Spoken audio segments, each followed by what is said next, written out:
tur dedi.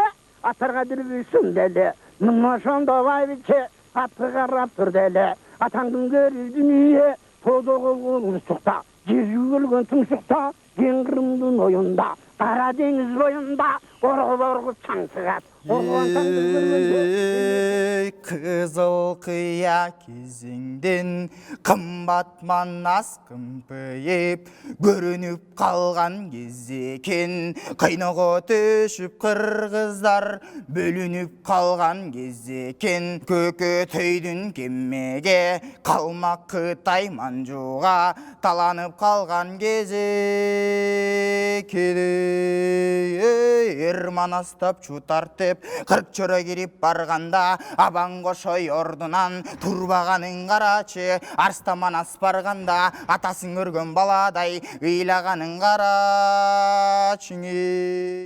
Мен Талас облысында Балбал айылында төрөлгөм. Ушул Бишкек шаарындагы 96 мектепте 9 класс окуучусумун. Ошо.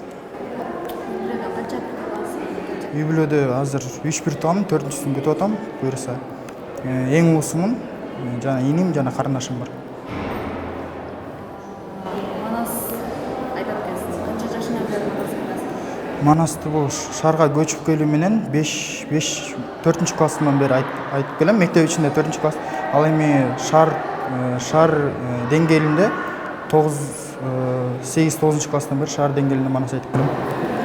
Биз ушу манас айтканга кантип кызыгып калдыңыз? Манас айтканга эң алгачкылардан болуп бул жакта манас таануу сабагы кирген бизге. Ошондо манаска мындай кызыгуум артуу менен жана ошондой эле өзүмдүн тонума карап мен манас айтканга өтө кызыккам. Жана ошондой эле биринчилерден болуп бул өзүмдүн класс жетекчим Шайгүл Куатбековна мага чоң түрткө берген манас жаттатырып. Мектепте иш-чаралар болсо, мектептен тышкары болсо дагы баарына манас айтып катышып келем. Ал эми манас кружогун боюнча манас интеллектуалдык телетаймашына топтошуп жана ошондой эле жеке манас айтуу боюнча дагы катышып келгенбиз. Айкөл манасы боюнча былтыр республикалык деңгээлге чыгып, тилекке каршы республикалык деңгээлде утулуп калганбыз, бирок быйыл райондук деңгээлге чейин чыкканбыз. Жана ошондо жалгыз өз манас айтуу боюнча ал боюнча дагы 2000 сомдук байгеге ээ болгом. Бул кызыктыруучу байге. Ошондо сүйлөп бек таштайт, Айкөл мукчу деп баштайт. Көкөтөйдүн кызы каш, көргөнү келген экенбиз. Таланып Кара Кытайга, өлгөнү келген экенбиз. Кара Кытай манжунун албан түрлүү ери бар. Ала кандай кыргыздан, ала албай жүргөн кейи бар. Бейпайды салып булашта, бет алышар жери бар. Чатакташпай, чырдашпай, дегенине көнөлү. Манкер тартуу берели, ат менен алдап салалы амал митип табалың. Кайратың кетип боюң абакем оңбой калган экенсиң, калмактардан кагуу жеп абакем оңбой калган экенсиң. Ойронуң манас өлгөндө, оюп жерге көмгөндө, ошону тартуу берсеңчи, кыраның манас өлгөндө, кымкапка чулкап көмгөндө, кызылыңы чүбөңүңдөн, кыйын күндү көргөндө, ошону манам тартуу берсеңчи, Батыр манас өлдү деп тимеле батаңды гана берсең. Кичинекейимде мен бийге кызыкчумун аябай. Бирок бул шаарга көчүп келүү менен бийди токтотуп, мен манаска абдан жакын болдум. Негизи эле ошо манас деген кийим, манасты эзилеп окуп көргөн беле? Ооба, бул манас эпосун толук окуу менен бул Чыңгыз Айтматов айткандай манас бул кыргыз рухунун туу чокусу. Манас эпосу бул биздин дүйнөдөгү эң чоң эпос болгондуктан бул биздин жеке байлыгыбыз деп эсептейм.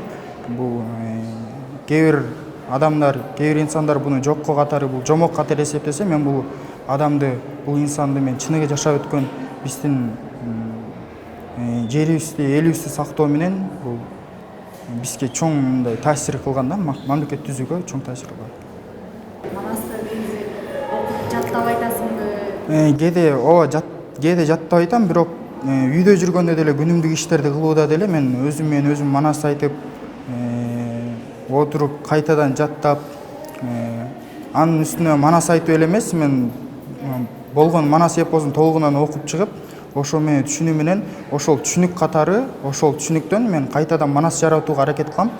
Манас жаратуу менен анткени азыркы мындайча айтканда профессионал манасчылар булар жаттап айтпайт. Алар деген окуу менен түшүнүгү менен өздөрү манас түзүшөт.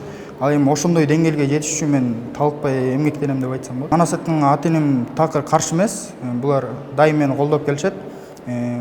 Мамлекеттикте утулдумбу, райондуктан утуп жеңдимби, алар баардыгына бирдей көз карашта болушат. Алар дайыма колдоп, өздөрү дагы кээде коноктору келгенде мактануу катары колдонуп, манас айттырып калышат. Сабак боюнча эң көп кызыккан бул тарых. Анткени бул тарыхты билүү ар бирибиздин милдетибиз. Кыргызстан кандай жолдор менен өттү, кандай кыйынчылыктарды башынан өткөрдү бул мамлекет, ошол биздин милдетибиз болгондуктан тарых жана ошондой эле кыргыз тил, анан алгебра сабактары жактырган сабак. Келечектеги кандай нерсе болот? Келечектеги азыр чын эле татаал болуп жатат. Өзүмө мындай ылайыктуу кесип тандоо, ошондуктан дагы деле ойлонуп жатам. Болгон жолдордун баарын ойлонуп. Бирок кандай болсо дагы элиме ак эмгек менен Кыргызстан өнүктүрүүгө салым кошкон бир кесипти тандайм деп ойлойм. Кийин дагы кандайдыр бир иш-чаралар болсо, активдүү катышуу менен манасты алып кетем. Такыр чытай албайм. Мисалы кайсы учурда манасты көрүп айтканда эле айтканда мисалы айтып атпайсыңбы, сен өзүң манас түзүп, өзүң тексттерин жараткың келет депчи. Кайсы учурда көргүң келет? Мен азыр соц тармактарда баардыгы көп манас боюнча көп видеолорду көрүп калам. Мисалы алсак, жаш манасчы Үмөттүн алардын жаш кезинде ошондой манас айтуусу менен мен абдан мындайча айтканда бир жагынан абдан сүйүнөм, бир жагынан өзүмдү алар менен тетеп, эмнеге мен мындай кыла албайм деп ошолорду карап намыстангансып, мен өзүм да ошолорго күчүмдүн баарын ошого жумшап, мен да ушундай кылып айтайын деп ошого аракет кылам. Бул манасчыларды көрүү менен мен өзүмө энергия алам мындайча айтканда. Сен танган манасчылар туурасында айтсак, Кыргызстанда азыркы манасчыларда мага Нурбек агайым жагат. Нурбек агай бүгүнкү күндө да чоң салымын кошуп келет. Бул жыл сайын өтүп жаткан манас интеллектуалдык телетаймашында жана ошондой эле бул Сузак району, ар кайсы райондордон болуп миңдеп манасчылар айтып жатат, манас айтып жатышат азыр. Ошого да чоң салым кошуп келе жаткан манасчы деп билем. Жана ошондой эле ошол азыркы манасчылардан ошол Нурбек агайым. Ал эми жалпысынан айтканда Саякбай Каралаев менен Сагымай Орозбаков мен негизги кумирим. Кээ бирөө манасты айтып атып, өзүн токтото албай калат да. Ушундай деңгээлдер болду беле сенде? Андай деңгээлдер болгон эмес, андайлар. Бирок ошондой болсо деп каалайм мен дагы. Анткени манас атабыздын урпагы колдоп, ошол башка манасчылардын оозуна куйгандай кылып, мага да куйса деп өзүм дагы ошого аракет кылам. Андайларды көргөм, көрүп абдан түшүнө кирип деп, манас түшүнө кирип, аян берип,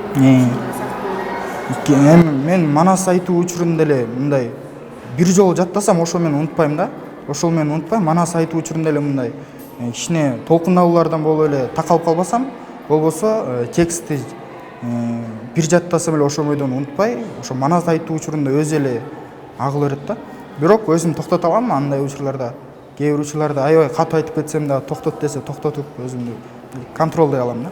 Манас атабыздын эң чоң сапаты бул Айкөл деген атка наамга ээ болгон, бул чоң 1 миллиондон ашык сапта ээ болгон чыгармада эпосто бир да адам Айкөл деген атка ээ болгон эмес. Бир гана Манас атабыз ошол Айкөл деген наамга ээ болуп, бул жок 40 уйлуу Кыргыздан эле чоң бир мамлекет түзгөн. Бул ар бир адамдын колунан келбейт. Бул 1000 жылда жаралчу адам деп ойлойм, инсан деп ойлойм. Бул жана ошондой эле ошол кезде калмак хандарынын чоңдугуна, алардын күчтүүлүгүнө карабастан 12 жашында көптөгөн эрдиктерди кылган. Биз билебиз, мисалга алсак, Алоке ханды Кытай жергесине чейин кууп барып, Ала тоо талас жергесин башкарып, Ала тоону кайта кыргыздарга 12 жашында эле кайтарып келгени бул эң чоң мындай эр азаматтыгы деп ойлойм. 12 жашында бул ойго келбеген нерсенин баарын кылып койгон. Бирок айтышат, бул Манас деген мындай адам, кыргыздар деген бир нерсени ойлоп тапса, алар аны абдан чоңойтуп күчөтүп айтат деп күчөтүп айтышат дейт. Буга эм жарым жартылай чын дешет, бирок мен кээде окуп жатып кээ бир аябай мындай шок болгон кездерим болгон. Бул кантип эле ушундай болобу, адам колунан келеби деп ошондой да чоң Манас эпосунча чоң суроолорум бар. Бирок анын баарына ишенем. Ошо Манас атабыздын 200гө жакын адамды 12 жашында өз талкалап өлтүргөнүнө жана ошондой эле башка төрөлөр деле 15-17 жаштагы баладай болуп төрөлгөнүнө абдан мындай Сен ушуларга мисалы окугансың да чыгармада. ооба Ишенесиңби? Ошондой болгону деп. ишенем. Анткени биз баарыбыз эле билебиз, илгертен адамдар мындай азыркы көлөмдө эмес, илгери адамдар чоңураак болушкан. Ошондуктан ошол себептен Манас атабыз чоңураак төрөлгөнгө деп эсептейм.